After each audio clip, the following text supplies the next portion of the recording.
Unha vez coñecido o resultado das pasadas eleccións municipais, o BNG xa advertiu que apoiaría a investidura do PSOE, pero que só entrarían no goberno cunhas condicións determinadas. Despois dos primeiros contactos, finalmente eses acordos non se deron e os nacionalistas romperon as negociacións. A proposta do partido liderado por Vítor Camaño era ter a capacidade absoluta nas áreas que lle corresponden. Era ter capacidade absoluta nas túas áreas.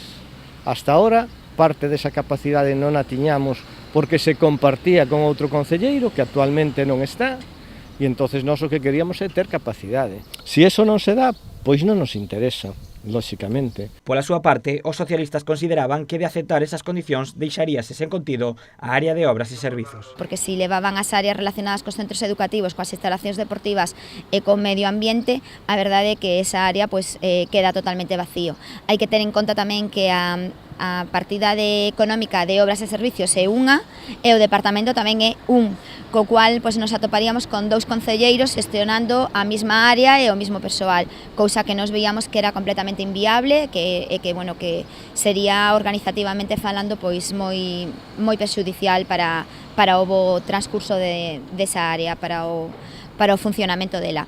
Dende o BNG lamentan que os outros partidos negociasen entre eles e que as negociacións non se fixeran sempre entre as tres formacións.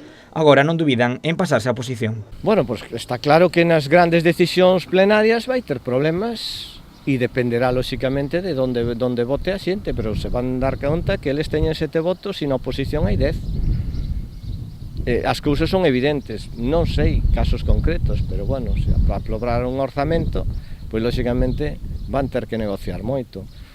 E aprobar un orzamento, aprobar simplemente o pleno de organización.